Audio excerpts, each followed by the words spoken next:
This is Pet Life Radio. Let's talk pets. Hi, y'all, and welcome to Horsing Around. Saddle up and get ready to have a darn tootin', galloping good time as we trot out the show that's your ultimate horse source, of course. Find out how to use good old horse sense when it comes to breeding, feeding, training, and explaining. From practical tips on caring for your horse's health to advice on how to buy horse supplies, including bridles, halters, saddles, and more. So get ready to start horsing around with your host, horse expert and award-winning rider, Audrey Pavia. Howdy, Audrey. Hi, everybody. Welcome to Horsing Around on PetLifeRadio.com. Thanks for joining us. This week, we're going to talk about how and why to organize your own horse show. Our guest this week is Christy Wood, a champion Appaloosa rider and trainer and an accredited Appaloosa Horse Club judge. Christy is also the author of Your Best Horse Show, and she is going to tell us the benefits of hosting your own horse show and how to do it. We'll talk to Christy right after these messages. Why the long face? I reckon Horsing Around will be back in the saddle right after we round up a few words from our sponsors.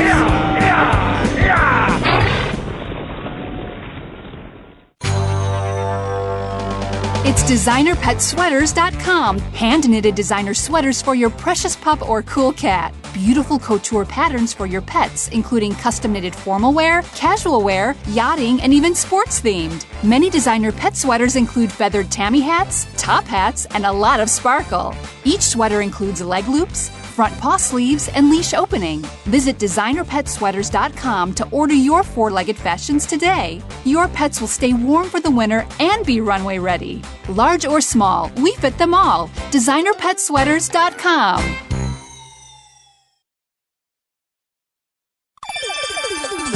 Let's Talk Pets on PetLifeRadio.com. We know you're chomping at the bit to hear more horsing around. Well, we're back on the trail. So park yourself over yonder and set a spell. You ain't heard nothing yet. Welcome back to Horsing Around. I'm your host, Audrey Pavia, and today we are talking to trainer and horse show judge Christy Wood about organizing your own horse show. Christy, welcome to the show. Thank you. First off, let me start by talking to you about why you might want to host your own horse show. I think most people never think to do this. Why should they consider it? Well, I think in the beginning it's the excitement of wanting to see people compete and bring them together as a family unit to show off the best that they can be. And people start out with a lot of enthusiasm in the beginning, but then I think it overwhelms them with all the details and the things that can possibly go wrong or the things that they've left out.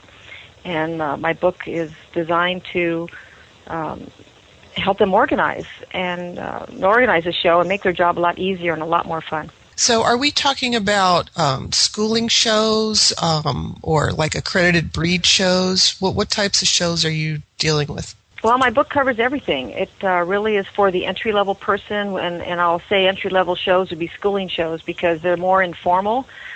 People don't necessarily have to wear chaps or go out and buy the best silver for their clothes, and then sometimes they can't fly in a really top judge from around the country. So a schooling show is a good place, a good stepstone for people starting out, and a little more relaxed about some of the details for a horse show. And then we go on, and I describe open shows, which cover then a lot more of all the breeds will come in, and then all breeds will show at schooling shows as well. But the open shows have a following of people that really just show at these open shows, and they're pretty serious competitors. Again, you can school your horse there, but you're going to have a little more top-level competition there. And then I talk about breed shows. And the breed shows are probably our top level in the industry for all the breeds in the United States and across the world that are out there for points and making top 10 in the nation and qualifying for the world. What are the benefits to hosting your own show? Well, most people do it. Obviously, they hope to make some money at it. I think that's probably the number one reason is they hope to meet all their expenses and even have some money left over to possibly put on another show, or they have a goal to raise money possibly to do some donation to, like a riding academy for underprivileged children or something like this. But usually they're doing a show to raise money. Can you show in the show that you're hosting? Well, that's one of the topics I cover in my book about the show manager, and it's very difficult to juggle being a show manager and all the responsibilities of the show manager and be able to show your horse. There's a lot of people that do that, and it's not necessarily frowned upon, but you just have to realize you've made that commitment to be show manager. That should be first and foremost in your mind, other than showing your horse. And if you can organize it to get away for your particular class, then great. A lot of this really also depends on the committees and the people you have behind you, your club organizers. Who's involved in this club that's going to help you? I mean, you can be the show manager, but you also need to delegate a lot of responsibilities. If everybody comes together, then you can have a really successful show, and it won't be a big strain for just one person. So do you need to be part of a club to do this, or can an individual person put on a schooling show just by getting volunteers to help, or how would you do that? Just how broad are your shoulders? Yeah. I mean, if you want to take this on and be the one person that puts on this horse show, more power to you. And this book will definitely help you. But the idea is obviously to do it with a group of people. So yes, an individual can do it. It doesn't have to be somebody involved with horses. I've been to shows before where the Lions Club has actually sponsored a horse show. The Lions Club did it for raising money, and of course they raise money to donate to other good causes. So anybody who wants to organize a show can put this on with the help of my book. What's the secret to doing it in a way that you actually make money and not lose money? Well, there's a lot of details covered in that, and that again is in the book of you have to shop around for a facility, the cost of the facility, renting the facility, and paying for lights and tractoring and the water truck. There's all the details you have to budget for. And judges and even the ring stewards, the equipment for the announcer. You have to obtain insurance, and just there's so many things that you're going to have to cover that you just have to make sure that you can budget for this in order to make money. It sounds like probably the best candidates for this type of thing are people that already own their own facility, like a boarding facility. That would be a good idea, yes, because they probably already have insurance. They have an area, I'm sure, for parking. They'll have restrooms. They'll probably even have a little cook shack. So you bet. And then they can, if they have helpers, their little cook shack is going to make money, serving lunches and dinners or breakfast to the exhibitors that come. And as an exhibitor, we like to have that. We want to be able to have food available to us because most of the time when we park our trailers to go show, we're not going to be leaving the facility. Yes, so that can help defray some of the costs. How long does it take to organize a show? Like, say you want to have a show in June. When would you start organizing it? Oh, I'd start that with our December Christmas party. Okay. I'd make sure everybody's having a really good time. And then all of a sudden say, okay, we're going to have a horse show. This is what we have to do to get organized, even a year in advance. Sometimes you need to, obviously you need to check for dates, other clubs or other arenas that are having horse shows, even your local breed associations. If you know you have Paints and Appaloosas in your town and you know these people are going to be showing at their breed shows, if we're going to have an open show, let's make sure we don't conflict. We want to draw everybody in. We want to make sure there's nothing conflicting with our show so that we get as many people possible coming to it. So it sounds like it's a really tough job, but is it fun too? It is a lot of fun, and that's why it has to be planned. And I think the book will give people thoughts and channel their thoughts the right way to, okay, well, this is what we need to do to get this organized. And if you have enough time and you have your checklist, and by the way, I have a great check-off list for the show manager in the book. If you have enough time to do this, obviously this is something you don't want to just jump into a month ahead of time and hope that it happens. I mean, you've got to line your judges up. I get calls to judge horse shows sometimes a year or two in advance. I get contracts to make sure that I'm going to be there. So you need to line up your help and the arena and everything else that you need to do. And you can have a lot of fun with this. It isn't overwhelming if you have help and you give it a lot of forethought and pre-planning. And does it help you become a better exhibitor if you put on horse shows? I think it does. I think everything goes hand in hand. As a trainer, I'm able to instruct my students on how to show. As being a judge, I definitely know how I'm judging horses from the center of the arena. And so anybody that's going to come and show their horse has had that experience. But I think by putting on a show, they're going to get a better appreciation of what's involved. I think you become a better exhibitor because you're a little more tolerant of things that possibly could go wrong. And and all the details that are involved in putting on this horse show. And so the more knowledge you have, even by putting on a show, the better exhibitor you will be. And how do you determine like what type of show you should have? Because I know in your book you talk about classes, Western classes, English classes, schooling shows, open shows, breed shows. You said before that a schooling show is the best way to start. Say you start that way just to get your feet wet, but ultimately your goal might be to do a breed show or an open show. How do you know which route to go there? Well, you need to pay attention to what's happening in your community. You need to know that you have a lot of riders that, let's say, like to do barrel racing. They like to do the games classes. Or you have people that love to go over fences or just starting out and they love to jump the little crossbar hunter courses. Or you have a lot of people that love trail. So you need to know what's going on. And you do that by observing other shows in your area. You can even put up a kind of a wanted list at your local feed store on the bulletin board and saying, hey, we're thinking about having a horse show. What classes would you like? Give me a call and leave your number up there so that people can give you some input. But you need to know what's going on in your community, and you want to draw to that. You want to make sure you have the classes that will bring the people in that are nearby in a close proximity to your area where you're going to have the show. So what gave you the idea to write this book? What inspired you to do it? Well, I laugh about that because as a horse show judge for over 25 years, I've had some wonderful shows to judge, very well organized. They treated the judges with respect, and we had a lot of fun, and they made our welcome was very pleasant, living this little gift baskets possibly in our motel room, which was great. And then actually, I hope I can say this on the air, but I've literally judged the horse show from hell. And that happens, and it happens sometimes because people didn't organize ahead of time to pre-plan possibly the food booth staying open later. And when my description of that show is actually in the book, but I had to judge 23 hours straight one time. Oh, wow. And that's physically almost impossible for a human being, let alone for the animals to be out there that long. And it was a very, very difficult show. It was a huge show. It was towards the end of the year, and actually everybody showed up to go for the last year-end points that they wanted for this particular breed. And it was just a very difficult show. The weather was bad for us.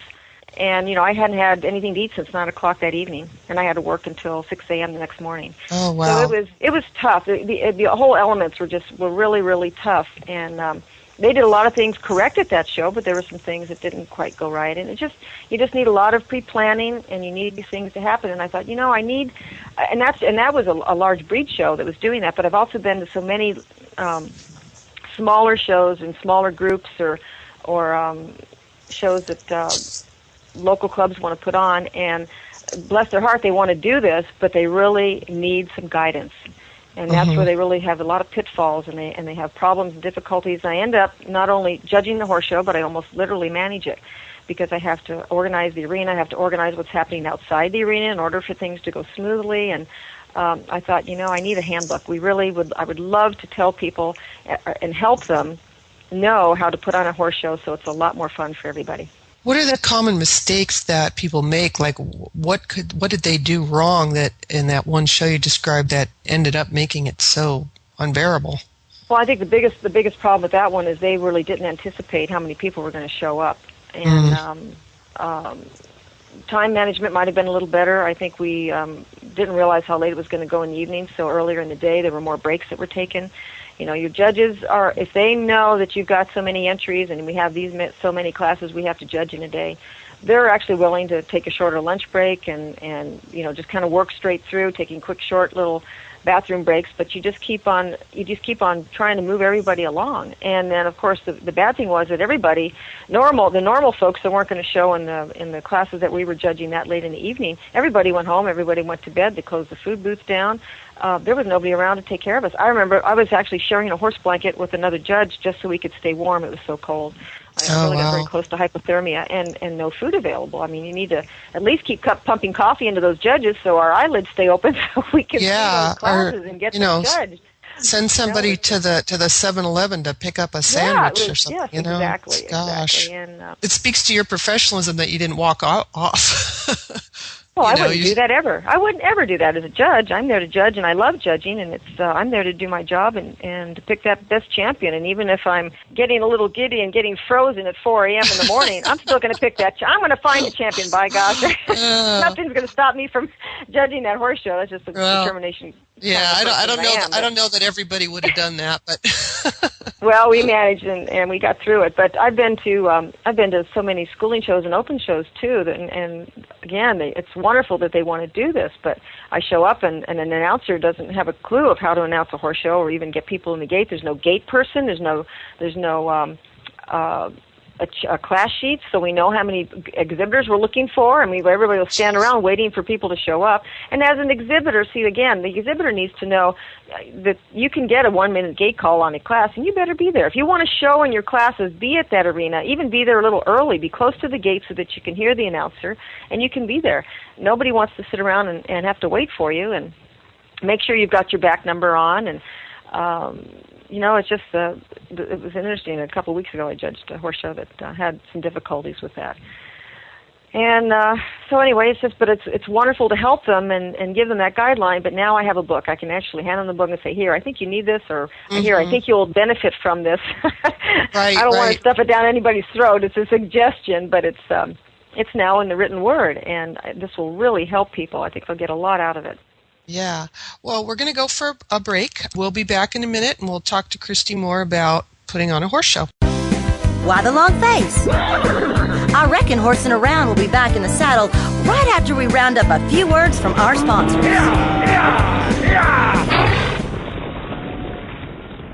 Molly, here's your dinner. Zeus, that's not your food. Don't let that happen to your precious cat. Elevate your cat's eating experience with the Cat Tree Tray. The Cat Tree Tray keeps your cat's food off the floor and conveniently located on the cat tree. It's the perfect way to eat. It's a beautiful wrought iron tray that easily attaches to your cat tree and keeps dogs and other critters out of your cat's dish. A must for multi-pet households. There's a 6-inch tray for large bowls and a 4-inch tray for smaller bowls. Purchase your Cat Tree Tray today. Go right now to cattreetray.com. That's cattreetray.com. CATTREETRAY.com.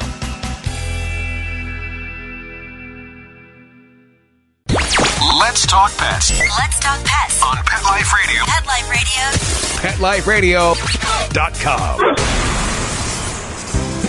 We know you're chomping at the bit to hear more Horsing Around. Well, we're back on the trail. So park yourself over yonder and set a spell. You ain't heard nothing yet. Welcome back to Horsing Around. I'm your host, Audrey Pavia, and today we're talking to trainer and horse show judge Christy Wood about organizing your own horse show. Christy, the more I talk to you, the more I realize how important volunteers are. How do you get good volunteers for something like this? Well, I don't know if we can use the word good volunteers until we see how somebody's going to work, but let's not discourage anybody too quickly. Let's just get volunteers and let's educate them. Let's make them good. Right. That's how that works. If they have the desire to want to help, then that is great, and we'll give them a job that might suit their personalities or what they like to do, and then educate them, help them out to learn to be good volunteers. When we judge a lot of breed shows, now it's actually required that we have scribes, and scribes are people that will sit with us when we judge a reining class or a trail class, because now we're judging these classes on a point value, and it's good to have somebody who can record what you're saying so your eyes aren't taken off the exhibitor that's showing at the time. And that's a little difficulty sometimes when we go to our shows, whether they're a breed show or even open shows. Sometimes we will get some scribes, but we have to train them. So that's an interesting balance, to be judging and training somebody in the arena at the same time, but it's really great to give them that education. And again, if they're enthusiastic and want to help, then I'm more than happy to just take that extra time to teach somebody how to do their job. Right. I've noticed in certain events I've been to that there have been problems with getting volunteers to show up, like they volunteer and then the morning of they're nowhere to be found. Is that something you see a lot? It can happen, and the club is the one that needs to work with their people. Here's an example. I know there's one club in Southern California, a breed club that has been really good about getting volunteers to come and help. And what they do is they give them an alternative. If you're going to be a club member, and let's say you want to go for year-end awards through the club, and that means that you're out there showing and you're gaining points to go towards the year-end awards, which could be buckles or blankets and some really nice awards, is they give them an option. They say, we need you at least 6 hours a year to volunteer at the horse show, doing any kind of a job, whatever you want to do, handing out ribbons, announcing, being a gate person or a ring steward. But if you can't make your 6 hours, then we need an alternative in the way of monetary value. So what they do is if someone can't make those 6 hours, then they may pay like $50 for the year instead of giving the 6 hours, they give a donation. And the donation goes to the club to help with the cost of the awards, or it may have to go towards hiring a professional ring steward or an announcer and something like that. So they could do that ahead of time. When you're planning your show, you can give people that option, and hopefully they'll sign up and say, okay, I'll be there those 6 hours, or some people may just say, I know I can't do it, here's the $50. So that's sometimes how you make your volunteers a little more accountable. Right. Or you can even fine them if you want. That's up to you between all the club members. If they say they'll be there and they don't show up, then you also let them know ahead of time. If you don't show up that day, we're going to charge you $10 or $20 because we're going to have to scramble around trying to find somebody. Mm-hmm. So you just That's try to help idea. people be a little more accountable. Yeah. So is your book, can somebody putting on an event like a trail trial or something other than a traditional horse show benefit from your book? I think they can, because I cover a lot of information on contracts. So even for trail trials, if you're going to hire a judge, and if you're going to hire any kind of assistant that you might have working this show, I have that information in the book. Yeah, you have some really good stuff in the appendices. Manager's checklist would apply to, I think, a lot of different events. Stall reservation form. How much money can you make? Like, what kind of a profit margin is there, whether you're doing it for a charity or just to make money for all the trouble you went through doing this? Well, it's hard for me to tell you an exact dollar amount. Again, it depends on what you're working with. It depends on what your expenses are going to be. And it'd be wise to shop around for the price of ribbons. Get a couple of quotes on what the cost will be for ribbons or the awards that you're going to give. You know, maybe there's somebody that locally that makes tail bags and you want to give tail bags. Well, if you tell her I need 100 tail bags, she'll probably give you a better price than if you bought 20. So you just have to shop. You just have to shop around. So it's hard to say how much. Hopefully, a club would make $500 to $1,000, maybe even more money. I know some clubs that make $30,000 on the shows that they do. But those are huge shows. They have 8 judges out in the arena, and the shows last 4 days. So it just depends. But you need to budget, and you need to look into what your expenses are going to be and shop around for a good price, and hopefully you will make a profit. Do you talk about getting sponsors in your book? Yes, and sponsors are real helpful to have, and you can certainly let them have a lot of fun. That's in Chapter 10, by the way, when we talk about High Point Awards and sponsors, is that, people that are willing to support a local riding club. We like to do is we always like to take a picture of possibly a High Point winner and go back in and have that High Point winner send them a thank you note and possibly sign the picture, and we give them a framed picture from the horse show that they've sponsored. Or you have them come out, and it can actually be a part of the horse show. Have them come out if they particularly want to sponsor a certain class. They can give the awards out in that class. So get them involved, get people involved. And, of course, then you do multiple announcements throughout the show mentioning their business. So for a horse show, it seems to me that the judge is the heart of the show. The judge is the most important person there. How do you treat a judge? Like, what's really important to do as far as making your judge happy and want to do this for you again? Should I read you an excerpt of what I have in my book? Sure. Here's a statement we don't want to do. Okay. When things go wrong and they come to mind for me, I've said I've been, and things have not going according to plan. I have been cold, wet, stranded, hungry, overworked, ignored, and underpaid. Oh, wow. That pretty much covers it. So if you check off all those things and those don't happen, then you're going to make me really happy. Right. But mainly it's just don't leave me at the airport. Don't leave me stranded, and let me know ahead of time where I'm going to be staying. I need emergency phone numbers. And that's covered in the book. The chapter for judges it's very detailed about how you contact your judges. And, I know the hours are long, and I know I have a lot of classes. Some of the breed shows these days are throwing almost 120 classes at us in a day. And I know that's coming, but we're also starting to charge overtime, so that makes it a little more palatable for us to be standing out there that long. Mm-hmm. But, it's just making sure that we're taken care of in a sense. We just don't want to be left and stranded. And make sure. Personally, that whatever hotel we're staying in, at least there's a food facility, a restaurant close by. Sometimes we've been stuck without a rental car and no food restaurant nearby. I'm really surprised to hear that ever happens because, I've been involved, I've volunteered quite a bit in dog shows for my breed club, my dog breed club. And the judge is so important. I've had the job of picking the judge up at the airport, taking him to lunch, and getting him all settled. We have always looked at the judge as like the rock star. So it's surprising to me to hear that you ever end up in a situation like what you're describing. Well, I think people get overwhelmed sometimes. Here's another example: is I've been put up in a hotel before without anybody going and checking the. They'll actually book a hotel, but they don't go ahead of time and check that the neighborhood is. I'm trying to say this nicely.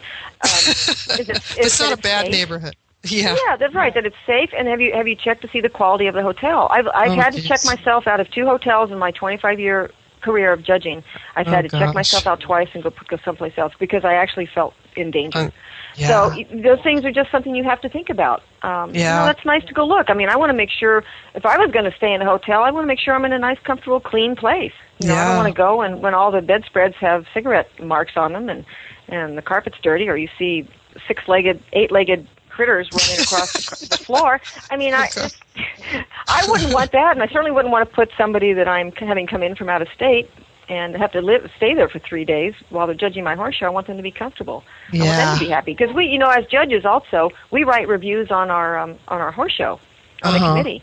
The actual horse show that we're judging, when we fill out a judge's card, which tracks the number of entries we have in a class, we actually are asked about how are your accommodations, or was everything taken care of? Was everything all right? Were you treated well? So we get to fill out an evaluation form on the show committee as well. So agreeing to judge a show sounds like a huge leap of faith for the judge. Well, like I said, it's only been a couple that I've had the extremes negativity, but that's why I wrote the book, is just to help everybody out. Right. And instead of complaining about it, I decided to take some action and help write this book to help people out. But also the first question you gave me a little while ago, just really quick, when you said the judge was the most important person, I think your second most important person is your announcer. Okay. You need a good announcer who knows how to run a horse show. The announcer is my right-hand person. He's going to get those people to that arena. He's going to give barn calls. He's going to give a 1-minute gate call, and he's going to let me know my class is complete, and he's going to announce and properly announce people's names. He's going to go to the effort to get the correct spelling, make sure he knows how to say horses' names, people's names, and he's going to do announcements for our sponsors, and a good announcer can just really, really make a horse show. Do you recommend paying someone to do this who is an experienced or professional announcer? I would, if it's in the budget, yes. Yes, it's wonderful that people want to volunteer and want to cue the mic, and a lot of people think they can call the classes, and they can. They can call the walk, trot, canter, and reverse.